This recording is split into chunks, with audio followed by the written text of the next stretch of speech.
Star Wars: The Adventures of Serian Kall. The First Steps. Chapter 4. The room remained tense for several long seconds as Serian and Kaiser found themselves at blaster point at the hands of the young woman who appeared to have been Zahol's servant. In reactionary impulse, Kaiser grabbed the hilt of her lightsaber and prepared to ignite the weapon. Not a smart move, Jedi. Unless you want to catch the attention of everyone to your trespassing with your laser sword. Wait. Let's all put down our weapons. We can talk, Serian interrupted, holding up his hands in a surrendering posture and motioning to both Kaiser and the woman to lower their respective weapons. Reluctantly, Kaiser obliged, placing her saber back on her belt, though the other woman still held her blaster ready. My name is Serian Kall. This is my associate, Kaiser Cersei. We are Jedi sent to investigate a murder situation. We aren't here to hurt anyone. We're keepers of the peace. Is breaking and entering also part of your so-called peacekeeping? Your boss, Zahul. He was keeping some important information from us. We need to know what he's hiding. The Jedi have no jurisdiction this far out in the galaxy. One is Zahul's is his to have. He has no obligation to your interrogations. If he has nothing to fear, why does he hide from us? Kaiser asked, getting back to her feet, her hand still caressing the hilt of her weapon. The woman remained silent for a long pause, perhaps not considering such a thing beforehand. And it was then that Serian spoke up once more, his voice quiet, almost a whisper. Governor Lom Frickett was assassinated the night before. The killer is still out there, running free and free to kill again until we stop them. We need to know who they are and why they would do this before they kill anyone else. We don't want to be enemies if we have to. We just need the truth. The woman's eyes widened before twitching with a sense of confusion. Serian turned back to Kaiser, who gave him a concerned stare before turning back to the woman, taking a deep breath before speaking once more. What's your name? Alina Cure.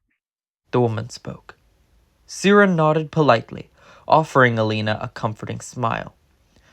Alina, do you know anything about a woman named Elena Thorne? Alina scrunched her eyes, taking a brief moment of thought before shaking her head. I've never heard of that name before. Zahul had an entire file about this Elena Thorne on his datapad, but he had it sealed. After he saw that I had tried to look into it, he immediately locked this thing in his safe and left. He's hiding something about this woman, Alina, something important, and we need to know about it. Can you help us? Alina took a long moment of time, considering the Jedi's offer, before ultimately nodding her head and finally lowering her blaster, placing it back on her holster. I'll help you. But for the right price. Of course you will. Kaiser snarked. Serian quickly turned around, giving Kaiser a look to silence her. That's okay. We can work with that, he said calmly. We need help getting this datapad to a technician and collecting an access code to get back inside and override the file seal lock. Have you considered talking to any of the patrons downstairs? Alina asked. Both Jedi turned to look at each other before shaking their heads. A couple of Zahul's inner circle are downstairs partying. They might know something about this Elena girl. That could work, except I'm not sure your guests would be very welcoming of two Jedi going around interrogating everybody, especially after Kaiser made a mess of the bouncers. Alina turned and locked eyes with Kaiser, who returned the gesture. So you're the reason I had to clean a severed hand off the floor tonight. Kaiser merely shrugged as Serian continued thinking up a plan. You do work here. How well do you think you could get any of those people down there to talk? Well, I'm just a servant. When I'm down there, half them yell at me for drinks, and the other half desperately try to get me bedded. How charming. Could you try and spark up some conversation with them? Once they're comfortable enough with you, try and get as much information as you can. Alina nodded, as Kaiser then chimed in. We can't be hasty, Serian. She is a criminal and cannot be trusted to do this unattended. You have no idea what I am. And I'm not sure I care to know. We can attach our comlinks, Serian suggested, turning to Kaiser and pointing at the comlink on her belt. Alina will have us in her ear so we can hear everything and guide her through the interrogation. That works for me. Zahol's bouncers have ear combs on them. I can try and swipe one from downstairs as I go. Do you have a plan for how to find a bouncer to steal from? Kaiser asked. Alina merely shrugged, letting out an impulsive smirk as she did. They're still cleaning them off the floor. Heading downstairs, Alina snuck her way through the crowd, making her way to a room hidden towards the far right of the entrance, where the unconscious and injured mercenaries lay in recovery. Entering inside, she found that all of them were still soundly out cold, with nobody else except a dirt-coated astromech droid that beeped at her. Alina quickly snatched herself an earcom before slipping out of the room. She then made her way back towards the front steps where Serian waited for her, his car constantly alert so as not to be detected. Handing him the earcom, Alina waited as Serian began to tinker with the device, linking it to his own comlink. Once connected, Serian handed her back the device as Alina placed it within her ear. Kaiser and I will be inside Zahol's office. You go into the party and try and find out as much as you can. And then I get paid. Alina added. Serian rolled his eyes and nodded. Do a good job and we'll consider it. Alina shot back. I hold up my end, you uphold yours, Jedi. Alina made her way down into the building where the partying was being held. The constantly flashing lights blasted into her field of vision, forcing her to lower her gaze. The randomized colors blinding her path forward, the blaring music overbearing against her eardrums. She forced herself to look tough, unassuming, unfazed in her expression. In such a line of work, appearing vulnerable was a weakness that many would have been willing to take advantage of.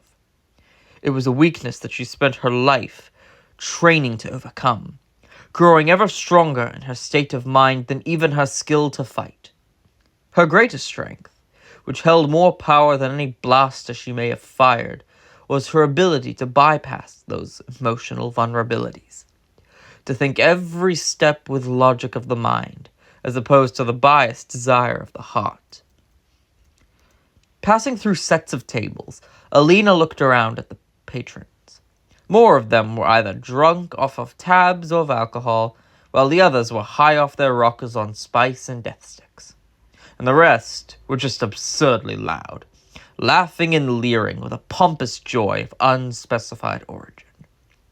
Most of these people Alina didn't know. Thugs and mercenaries of all species and origins not discovered to her.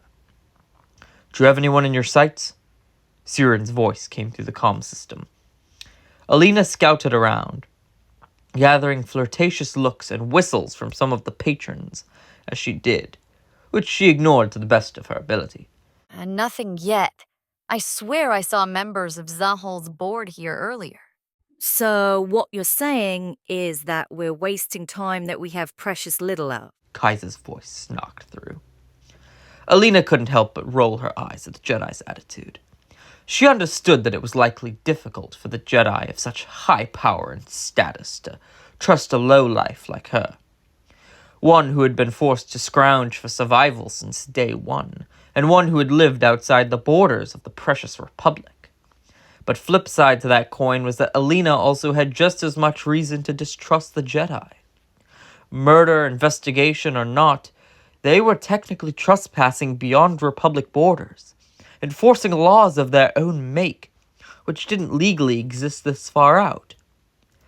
She liked Serian a bit more of the two. He was at least tolerable and somewhat sweet at best. Certainly more interested in making friends than enemies. which, in this day and age, was the most she could hope for. As she continued to walk through the crowds of patrons, Alina suddenly caught her eyes on something. A Powon male with wrinkled, pale, dark gray skin, his pitch-black eyes strained with red rings around their edges. Wearing a simple set of a gray tunic, trousers, and boots, with a face Alina knew all too well. Wait, I think I have something. You see someone? Serian asked. Alina nodded, her jaw dropping slightly. Marun Albus. Alina whispered.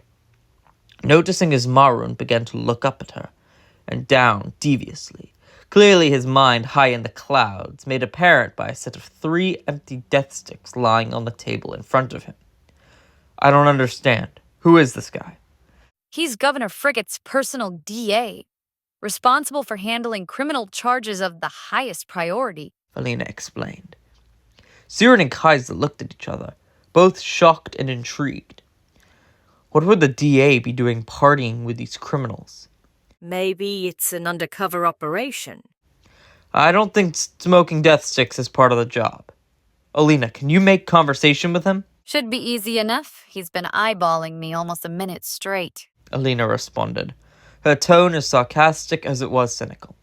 You'll be okay. We'll walk you through the questions. Go talk to him. Alina looked back over at Marun, who now gave her a motion of his hand to come over. With a deep, frustrated sigh, she began walking over. I'm getting paid extra for this. She made her way towards the table, squeezing her way through other drunk patrons, as Marun pushed open a free spot next to him. Hey, Hi! you want to sit with me? Sure. Alina said, rolling her eyes as she took a seat next to the man, so close to nearly touching shoulders. Alina could already smell the foul stench of spice mixed with odor, causing her eyes to twitch ever so. You're the DA of Pow City, right? Oh, yes, Marun responded, his words reduced to an impediment of speech. I like to come down here sometimes, to get away. It must be so stressful, especially now when everything is so scary. Alina said, exaggerating her performance just a little. Oh, you're going to be fine. You're safe with me. Marun stuttered, pulling Alina closer, beginning to rub her back as she recoiled uncomfortably. Do you know what's going on? Oh, yes, the crazy murderer is out on the loose, but you fear not. We have him covered. Any idea of who it could be? Alina asked, subtly trying to slip out of the DA's massaging grip on her. Oh, no. But don't you worry, pretty thing, we will. Ask about Zahul, Serian whispered over the comm. Does he have anything on him? Do you think my boss could have done this? Marun snorted before falling into a dazed chuckle. No, even with everything Frickett owed him, he paid him back tenfold. What did he owe him? Alina asked, her performance cracking ever so slightly.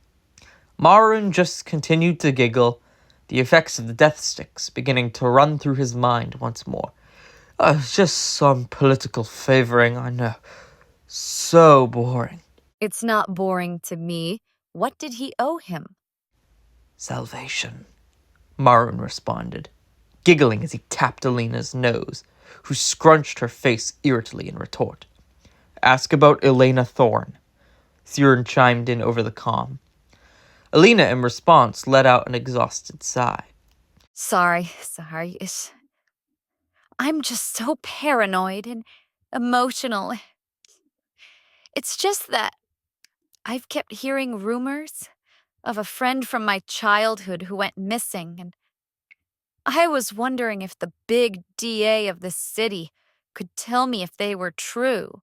Maroon smiled and nodded his head. Of course, sweetheart. Do you know what happened to an Elena Thorne? In a sudden shift that seemed to have happened in the blink of an eye, Maroon's drug-induced trance seemed to stop cold, his eyes growing serious, and his sleazy smile replaced by an authoritarian glazed scowl. Elena Thorne. He paused eerily, biting his lip as he restrained from speaking. What happened to that girl? It wasn't supposed to happen like that. What happened to her? Elena asked, dropping her act completely, her voice now stone cold, as Maroon dropped his arm around her back, shifting away from her uncomfortably. I'm sorry, I have to go, he said nervously, getting up from his seat as he began to make his way out of the building in a sudden hurry. Elena grabbed his arm, aggressively yanking him back. What happened to her? Maroon suddenly redacted, pulling Elena close to him as he spoke. Project Silencer, Zahol, the old warehouse on level 182. It all went wrong, he whispered, his mouth shaking as he did. In a frantic rush, he released from Elena as he stumbled away out of the building. Back in Zahol's office, Serian and Kaiser looked at each other, 1,000 different thoughts and even more questions running through their heads. So it looks like Zahol was involved in something bad. Whatever it is, Elena Thorne seems to be at the crux of it. Do you think the killer might have had some sort of connection to Elena? Some sort of seeking revenge plot? For all we know, Elena is the killer. Project Silencer. I saw a file on it on Zahol's datapad, along with a few other projects. I think this means that we need to get that part up to our masters promptly. Even if Zahol takes action, we already have the DA scared. No matter what they know, we're onto them. I agree. Even if they take action, it only gives us more proof of their guilt regarding whatever this is. The door then slid open to the chambers as Elena entered inside, her face a harsh scowl. I've got to take a shower after that. You know what? I was going to be nice and only demand 500 for my services, but forget it. 1,000. We still might need your help, Serian said, nodding to Elena politely. I'm not flirting with any more sleazebags, Jedi. She snapped back. Serian retorted his head, retorting a cheeky smile. No, but you are the one who got the DA's answers. You are evidence suggesting his guilt. We may need your words as proof. Fine. 1,200. Deal. Making his way back to his land speeder, Maroon found himself in a deep, unsettled sweat. His hands shook uncontrollably, clammy with sweat. Pulling himself together, he got inside his land speeder, shutting the passenger windows, simply sitting in his seat, and taking a heavy set of breaths. The memories of past events lingered ever more in his mind as he desperately tried to brush them away, his eyes twitching as he tried to distract himself. If there was any time for more death sticks, now would have been it. After several long moments, Maroon finally began to relieve of his grief, calming down and preparing to start the speeder, until he heard the faintest sound of breathing?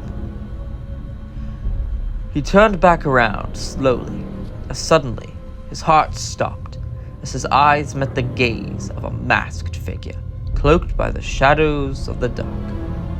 Hello? Maroon found himself struck by a violent fist to the throat, as everything